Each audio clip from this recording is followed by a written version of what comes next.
안녕하세요. 이제 방학 맞이해서 여기 또 샌프란시스코의 이제 GTU, 이제 버클리의 GTU에 와서 또 여러분들 만나고 있습니다. 오늘은 이제 창세기 33장 본성의 한계라는 제목으로 또 여러분들과 말씀 나누려고 합니다. 야곱의 생애를 가만히 보면은 이 야곱 이야기뿐만 아니라 이 창세기 전체가 이제 우리 인간 일반 세계에 대한 거, 그 다음에 이제 우리 자기 자신에 대한 그런 모습을 보여주는데, 오늘 이 야곱의 모습을 보면은 참 우리가 신앙생활 하면서 이제 야복 강가에서 야곱에서 이스라엘로 하나님을 만나고 또 하나님께서 싸워주시는 그런 새로운 삶으로 거듭났잖아요. 그 다음에 이제 오늘 창세기 33장에 보면은 그 오랜 형과의 갈등이 해소되고 형과 다시금 화해하는 그런 극적인 장면이잖아요. 근데 그런 장면 속에서도 우리 인간의 본래의 성격, 어떤 본성의 한계가 나타난다고 하는 거, 그걸 보면서 우리가 이제 이런 이야기를 많이 하잖아요. 은혜 받아도 좋은 신앙생활 하더라도 성격은 안 바뀌어, 이제 이런 이야기들을 많이 하게 되는데, 오늘 말씀이 전형적으로 야곱이 모든 게 다 해결된 것 같고, 하나님과의 관계에 있어서도 이스라엘이라는 새 이름, 또 형과의 인간과의 관계에 있어서도 화해, 형의 얼굴을 보니 하나님 얼굴을 본 것 같습니다. 그런 장면이 33장인데, 그럼에도 시작하는 질문 12절에서 에서가 야, 이제 우리가 함께 떠나자, 이제 내가 동행하겠다, 우리 함께 가자라고 했을 때 야곱은 왜 형과 동행하지 못했는가? 이제 이게 시작하는 질문이 되겠습니다. 형님의 얼굴을 배운즉 하나님의 얼굴을 본 것 같사오며, 이게 10절의 말씀인데, 이 말씀 그대로라면 정말 형과의 어떤 그런 뜨거운 그런 동행이 가능할 것 같지 않습니까? 그럼에도 불구하고 야곱은 왜 동행하지 못했는가?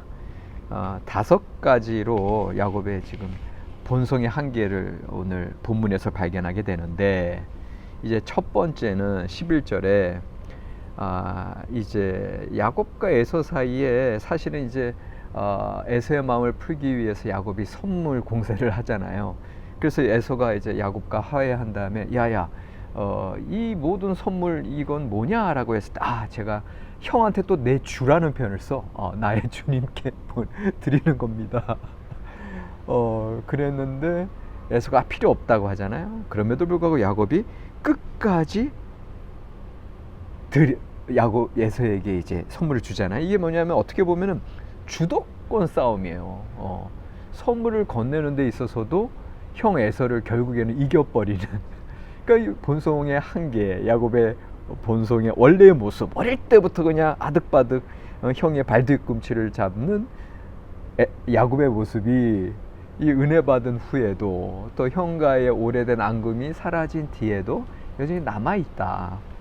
두 번째, 12절에 이제 아까 말씀드린 대로 자, 우리가 떠나자, 내가 너와 동행하리라 라고 했을 때 그걸 거부를 하죠.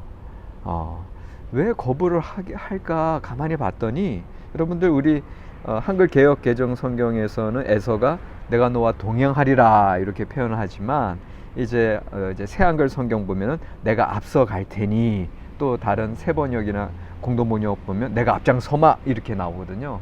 이게 이제 야곱을 자극하는 거죠. 형이 야, 내가 앞장설 테니까 이제 가자.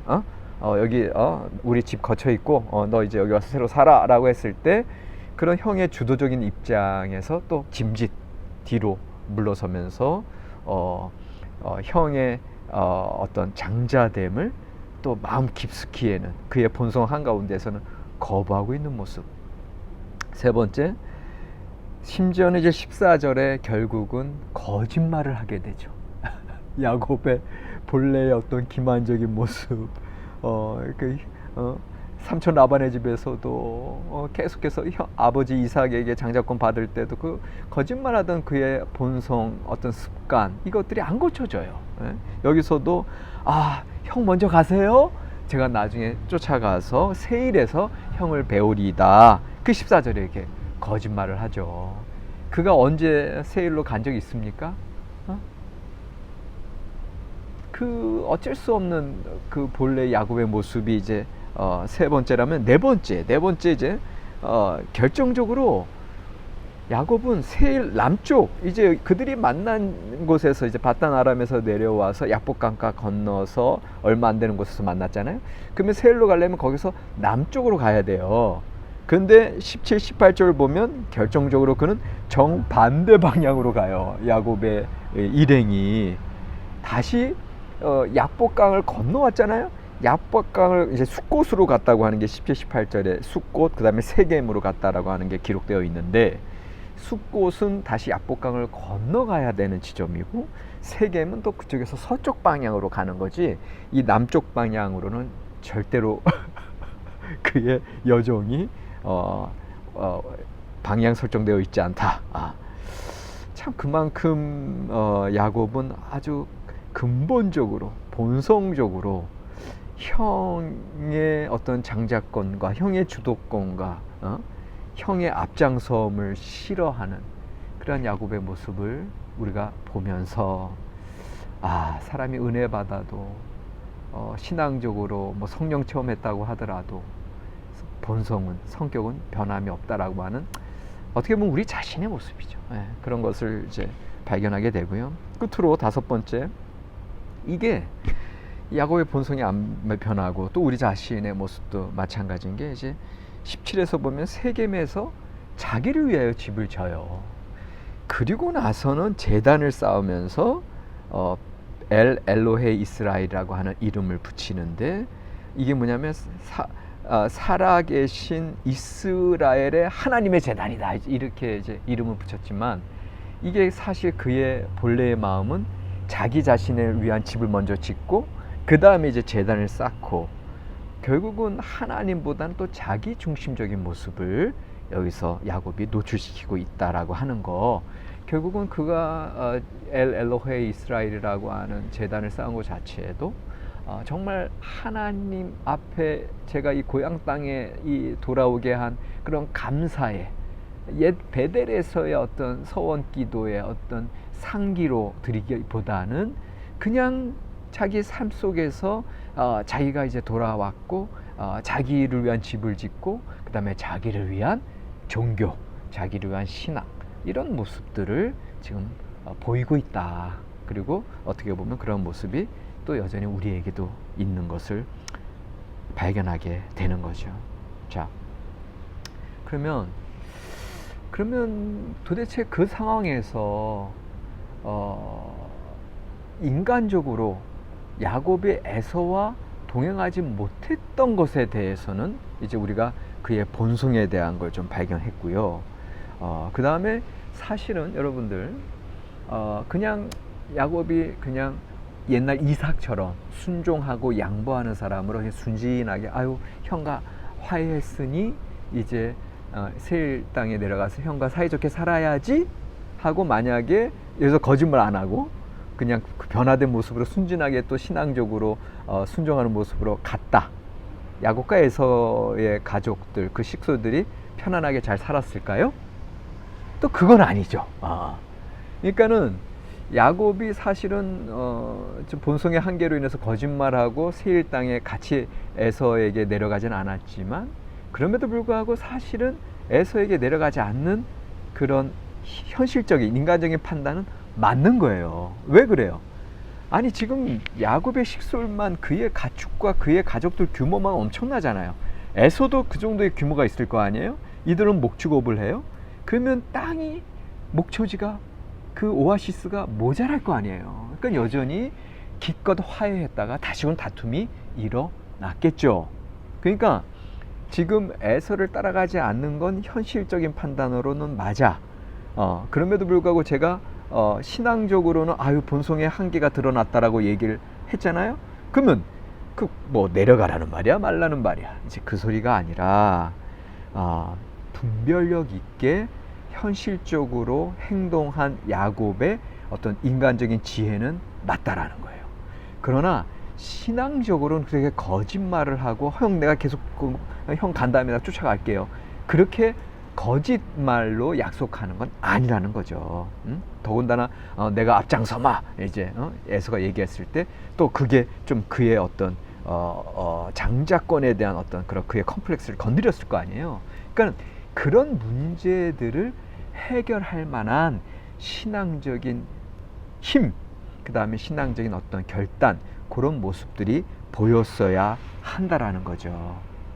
그러니까 지금 제가 여기서 이제 이야기하고 싶은 건 뭐냐 하면은, 현실적으로는 뱀같이 지혜롭게 또 비둘기같이 순결하게, 신앙적으로는 요게 같이 가야 되는데, 야곱 같은 경우는 뱀같이 지혜로운 건 있다라는 거죠. 근데 비둘기같이 순결한 점에 있어서 본성의 한계로 그게 힘들었다는 거죠. 그런데 그럼 어떻게 해야 되느냐?